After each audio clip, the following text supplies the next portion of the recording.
Bienvenidos a un nuevo episodio de Los Carnaval, este podcast que se propone analizar las anécdotas, la historia, los datos curiosos del carnaval uruguayo, el carnaval montevideano.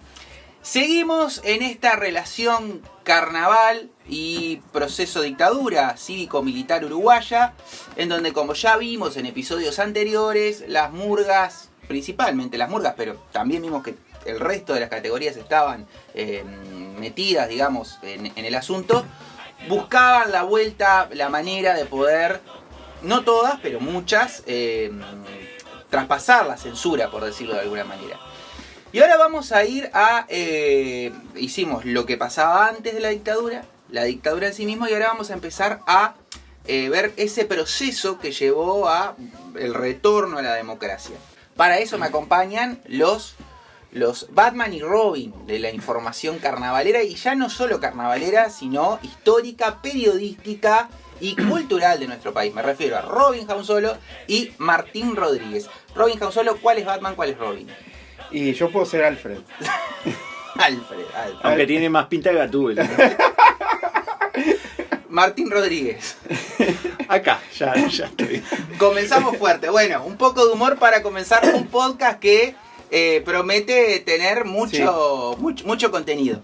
E inevitablemente nos tenemos que meter en un contexto político para poder hablar de las murgas. Las murgas son hijas de su contexto, eso ni que hablar.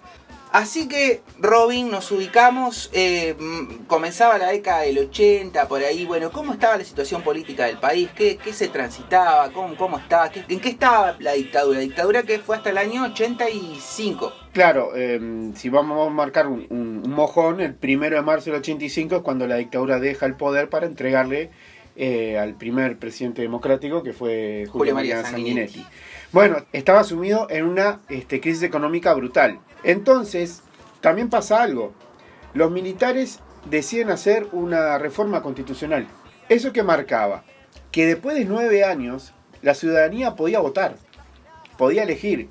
Ganase quien ganase, obviamente que lo que proponían los militares era una reforma constitucional para quedarse más tiempo ellos en el poder, no eliminando los partidos políticos, sí proscribiendo lo que era la izquierda y manteniendo lo que era partido blanco y colorado, y los candidatos que iban a presentarse a esos partidos obviamente eran elegidos, supervisados y ante por ellos.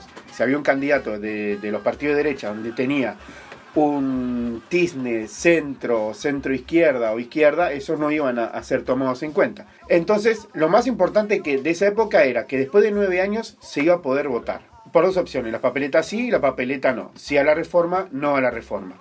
¿Dónde es donde se empieza a abrir una brecha hacia lo que es la libertad? Es que la reforma no sale. La reforma no sale. La reforma no sale por un casi 57%. Si nos ponemos a pensar, hubo un 44% que estaba apoyando eso. Y uno dice, bueno, es mucho para un país después de muchos años de dictadura.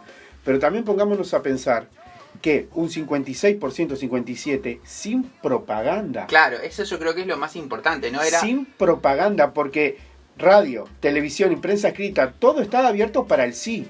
No había forma, no había chance ni siquiera para meter 2 segundos en la televisión un cartel que dijera no. Claro. Era, o sea, ibas preso. Entonces, ¿cómo se jugaba? Y se jugaba, muchos podían jugarse incluso la vida pintando en algún muro de las calles. Negocios que ponían un cartel con una oferta o prohibiendo algo y esa palabra no escrita más grande. Claro. Pero la más original era los limpiaparabrisas de los autos. Que la gente, al hacerlo activar, el limpiaparabrisas cuando limpia, hace como una especie de no. Como una especie de no. Y se podía ver durante muchas filas de autos en distintas calles los limpiaparabrisas funcionando en un día de sol. Como Pero, manera de... ¿Cómo es el tema de haberlo vivido, no? Porque nosotros no llegamos. No, yo no llegué. Yo nací justo en el 80, no, y no había, pero bueno, viví en una casa y no había redes sociales, ¿no? La capacidad de que el pueblo se organizara por abajo, él tenía mucha más dificultad. Pero eso fue quizás lo más histórico de esa votación, de que ganaron por un porcentaje, por más que había un 44 que querían que los militares siguieran, no había forma de hacer una propaganda en forma solo era clandestina. Claro. Lo único que existió fue a pocos días de la elección un canal, sí, en vivo, llevó a dos integrantes de los militares y a dos de los partidos que todavía estaban, que no eran proscritos, que eran Partido Nacional y Partido Colorado, a hacer un debate sobre por qué sí y por qué no. Fue lo único que hubo y a pocos días. Bueno, al caerse eso, que la reforma no sale, ahí de a poco se empieza a abrir un poco lo que es incluso poder hacer humor en televisión.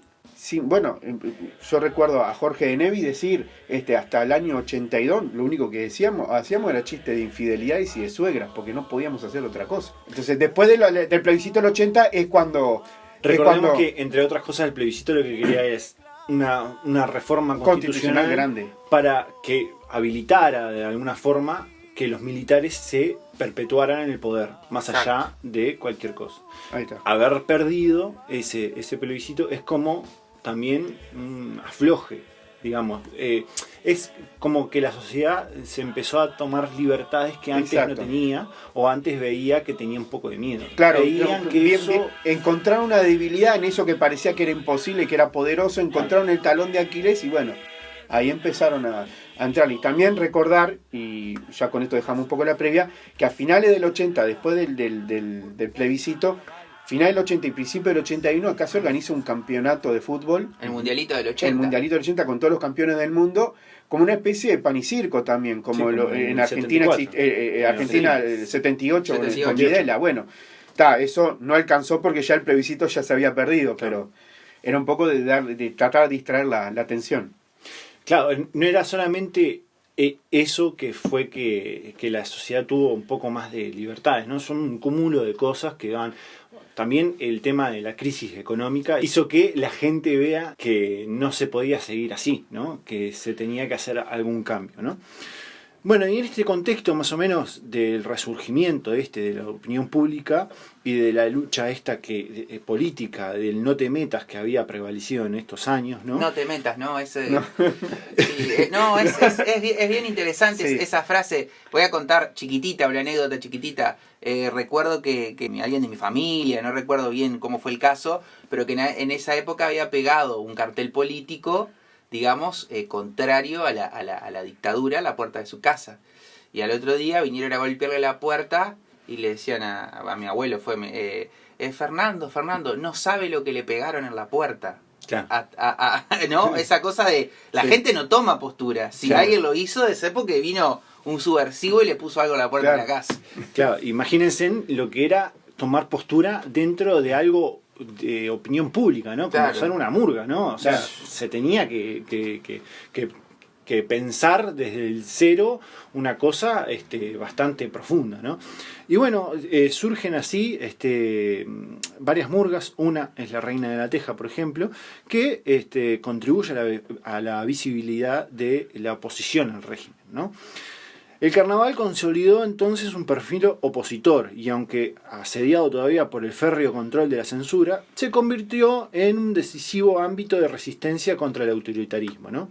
Apeló para ello a un sinfín de hábiles recursos: astucia para engañar y confundir al censor, ingenio para desbaratar la seriedad del poder mediante un contrapoder corrosivo de la risa, sutileza para explotar al máximo las posibilidades del lenguaje metafórico. O sea, antes había este férreo control, las murgas toman un poco más de postura, se posicionan en contra del régimen, entonces generan un músculo determinado como para hacer que rindan más las letras y zafar un poco de la censura, ¿no? Cuando los letristas se animaron a jugar cada vez más con la puntuación, la entonación y la distancia que media entre la palabra escrita y su versión cantada o recitada, los censores naufragaron irremediablemente en medio de versos y estrofas que se confundían, se mezclaban, se diluían y se recomponían caprichosamente en una ambigua superposición de entrelíneas y lecturas oblicuas. enfrentados al escueto mensaje del repertorio impreso, tampoco pudieron calibrar el papel asignado al contexto del contrafactum. El contrafactum es esto de usar una música conocida, Exacto. pero con otra letra. A veces, claro, porque uno le presentaba la censura a la letra, pero capaz que te usaban una canción de la Guerra Civil Española, Claro. por ejemplo. Entonces, sí. Entonces, en este marco, Raúl Castro decía. Sí, Raúl Castro, director, fundador de la murga Falta y resto. Falta y Resto, cuenta que en el año 82 Falta y Resto había sido brutalmente censurada. Entonces él, amargado, terminado el carnaval, él se va de Solimar, se toma un COPSA, que lo que dice es una compañía que... Solimar, departamento de Canelones, limítrofe con Montevideo. Claro, él vivía en Solimar y se tomó un COPSA para irse hasta Montevideo. COPSA es una empresa, una línea de ómnibus que viaja entre departamentos. Y se hace departamentos como provincias. Claro, ahí va. Que es como está dividido Uruguay, en departamentos.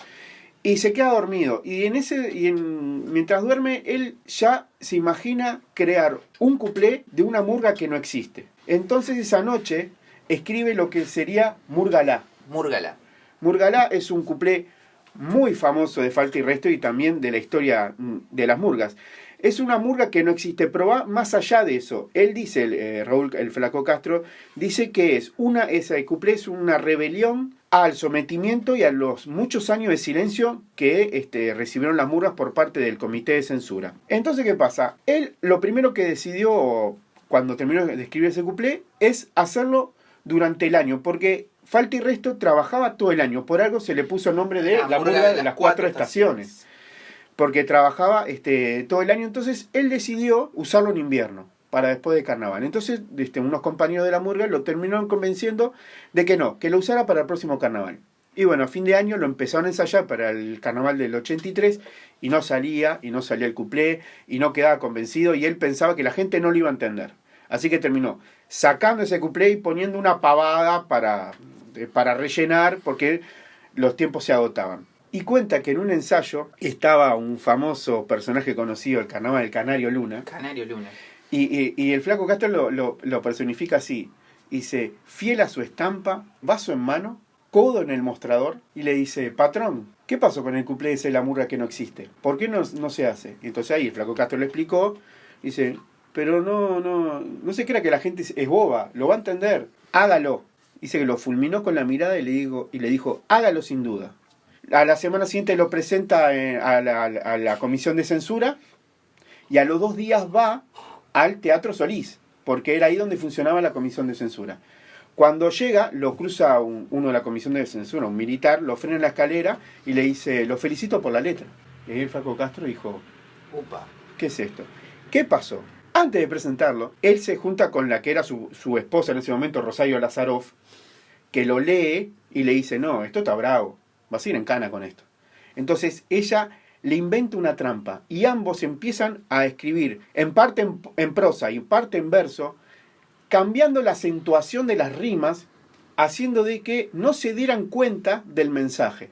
Lo presentan, termina aceptándose y bueno, lo terminan haciendo en los tablados. Cuando lo hacen en los tablados se armó una batahola porque los militares vieron eso y dijeron, ¿cómo se nos pasó? ¿Cómo se nos pasó? Claro, porque arriba del escenario hicieron la acentuación original de la letra. Pero el Flaco Castro dice, no, pero ya era tarde, ya le había llegado el mensaje a mucha gente.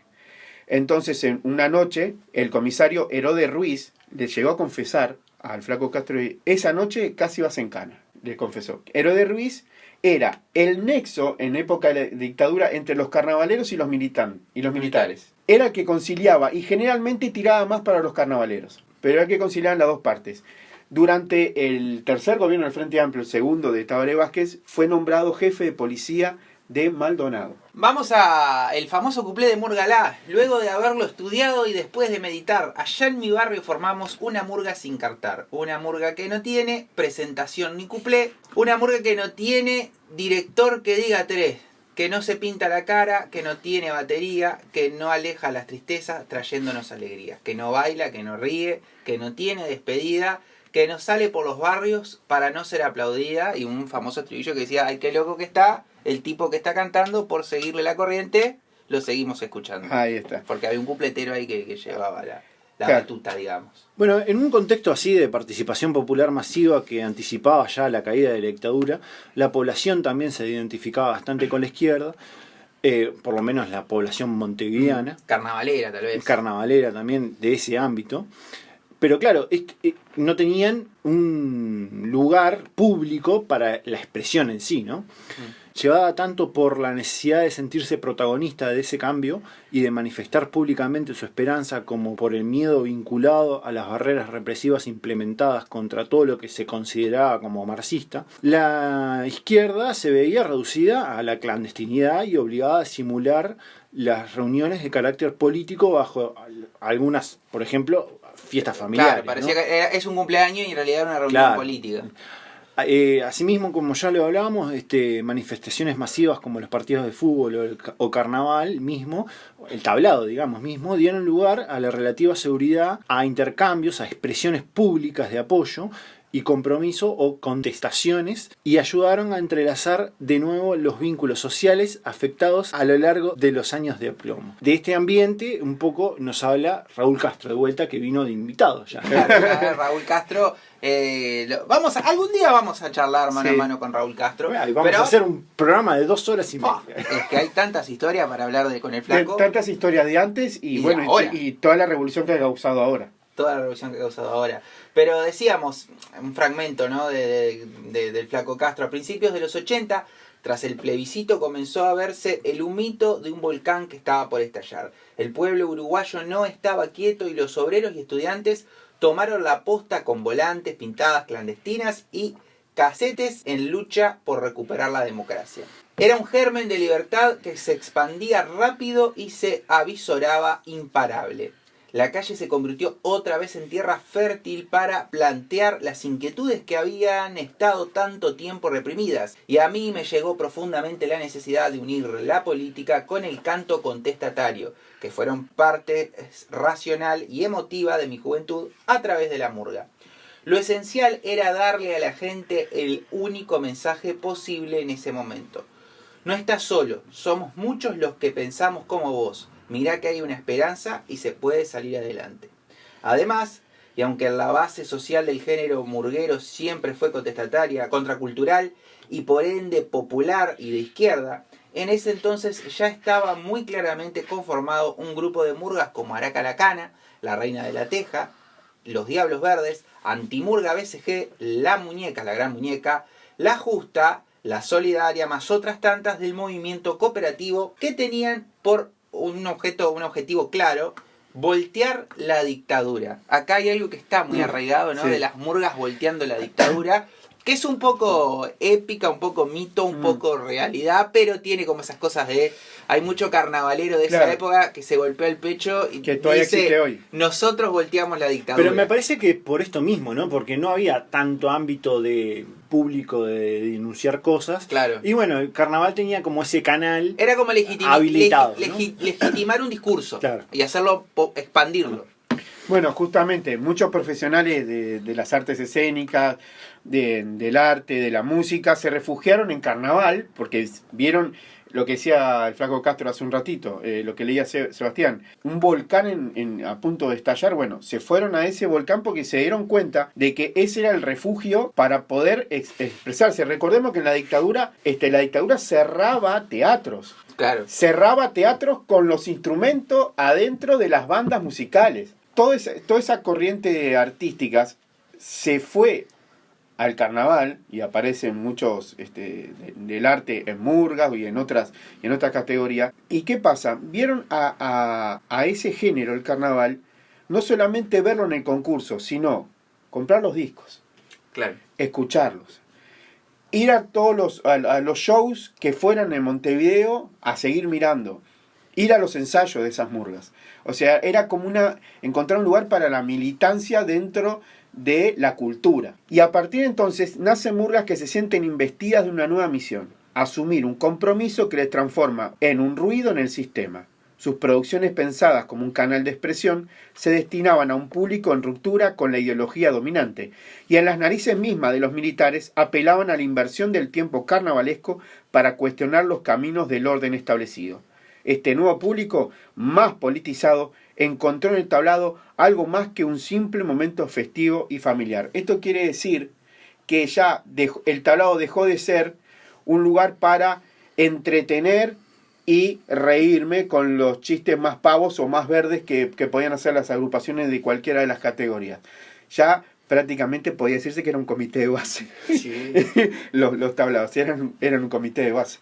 Bueno, y esto dio adentro del género murga, generó... Se abrieron categorías. Claro, dos vertientes o dos estilos de Podríamos murga, contar, ¿no? La historia del género murga siempre dividida en dos, ¿no? Sí, Sí. porque siempre el arte vendría a ser una... Murga joven, murga vieja, la Claro. unión, la Bueno, teja. Pero siempre a una vanguardia se le opone otra, ¿no? Exacto. O una reformadora o una conservadora. Murga ¿no? con dueño, murga cooperativa. Exacto. También, ¿no? Bueno, la mayor tolerancia moral a la transgresión y a lo alternativo, que era lo clásico del carnaval, permite localizar esperanzas de resistencias ideológicas a la socialización refundadora que la represión y el control del régimen de facto querían implementar. A través de la gestualidad y el discurso explícito o encubierto de la murga, entre las otras islas de resistencia ideológica, en los 80 algunas murga cambian su énfasis hacia una murga mensaje y pocas escapan de una coloración militante. Esto es, había murgas comunes y silvestres, digamos, que se vuelven a esta, digamos, rama más militante. Claro. Podría ser la Gran Muñeca, Claro. un gran ejemplo de esto. Estas murgas que antes eran, digamos, comunes, que hacían reír, hacían su cumple y nada más, empezaban a llamarse murga. Ya lo vamos a ver por qué. Y a las murgas que tenían un mensaje de izquierda, que estaban más elaboradas, se le empezó a decir murgas mensaje o murga pueblo. Murga ¿no? pueblo. Después le vamos a decir. Murga pueblo y carnaval. Quizás las letras del 84 sean un punto culminante del proceso que, sin embargo, tiene formalmente su culminación con la retirada de la falta y resto del 84, en el que propone que la murga se integre a una lucha cotidiana, a la militancia política y social general. Las propuestas doctrinarias en presentaciones y retiradas y el énfasis del cuplé político solo aparecen con murgas mensaje o murgas pueblo. Claro. De la modernidad proféticos y mitológicas, iluministas y mesiánicas. Esto es Baise, ¿no? Es un fragmento Sí, de Baise. Algo que quería marcar, esto que decías, bueno, después de como tantos años de represión, afloran como cosas que justamente quieren romper con eso. Invito a los oyentes que busquen por redes sociales, se encuentra relativamente fácil algunos materiales, otros no tanto, pero una murga, la antimurga BCG, que si uno ve los espectáculos de, el 87, 86, o sea, ya... terminada la dictadura, pero muy fresquita. Sí. Y eran espectáculos con un grado de absurdo, de esquizofrenia artística. Absurdo, abstracción. Abstracción también, ¿no? que hoy por hoy no se encuentra. No, el título, el nombre ya lo está diciendo. Pero ya te está pegando. realmente yo creo que si uno quiere medir, tal vez sea como una valoración, seguramente es una valoración muy subjetiva de mi parte, ¿qué tanta sensación de represión había en el pueblo uruguayo? Mire la antimurga BCG para ver hasta dónde fue el rebote. Claro. ¿No? Me parece que es como bien gráfico eso. Además, prácticamente una murga que cuando dejó de salir dejó un vacío muy grande, quizás rellenado por algunas otras murgas. Que, ojo, que incluso me atrevería a decir que tal vez los años finales de la BCG, si bien siempre tuvieron como una impronta particular, pero sus primeros espectáculos eran de un dadaísmo Sí. Absoluto, ¿no? Sí, sí.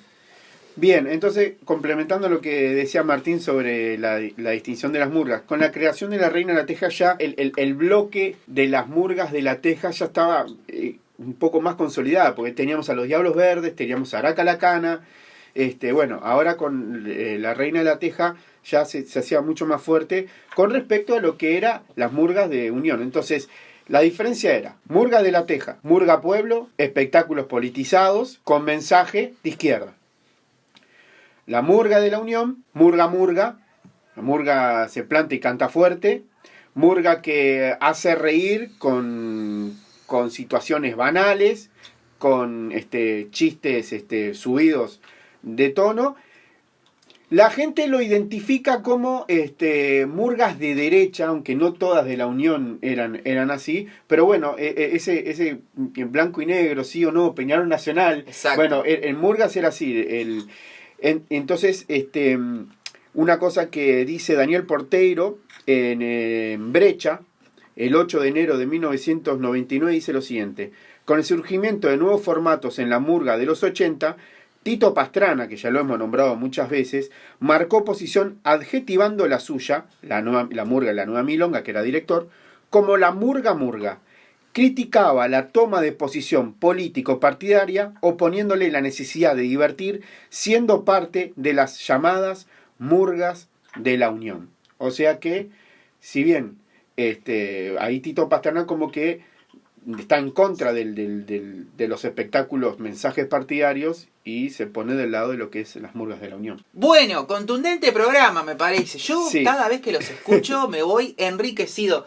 Simplemente por nombrar a algunos de los autores que fueron citados, hablamos de Milita Alfaro, Antonio Di Candia, Rafael Baice, Fabián Cardoso, Guzmán Ramos, Laura Ibarlucea y bueno, por ahí más o menos los autores que se... Sí, una cosa a agregar, que bueno, lo que decías vos de Fabián Cardoso y Guzmán Ramos, que nos basamos prácticamente en lo que son las anécdotas de lo que hemos... Sí, casi todos los episodios tenemos... casi todos los episodios tenemos anécdotas que vienen de Guzmán Ramos y de Fabián Cardoso, perdón, más allá de que tenemos mucho material también de Milita Alfaro y los autores que acaba de decir. Pero si yo quiero ver todo lo que usamos, Sebastián, ¿cómo hago yo? Si ustedes entran a nuestro canal de YouTube, que están subidos todos los programas y por suerte con mucha repercusión por parte de ustedes, por lo cual estamos muy agradecidos, sobre todo al público que está fuera del Uruguay, sí, que es mucho y es bien interesante toda y nos escriben, que es importante. Y todas las cosas que nos hacen llegar. Ahí detallamos específicamente la bibliografía que usamos para basarnos en estos programas. También nos pueden seguir en nuestras redes sociales, estamos en Twitter, en Instagram, en Facebook, en Spotify y en donde quieran que estemos, estamos. Ahí está. Robin Jaunzolo. Bueno, dejemos la política por un lado, ¿no? Ya hemos estado mucho por contundentes programas. Martín Rodríguez. No, nada, decir que Cevita también está en Grindr. Usted ha escuchado un episodio más de Los Carnaval. ¡Ay, qué loco que está! El tipo que está cantando por seguirle la corriente.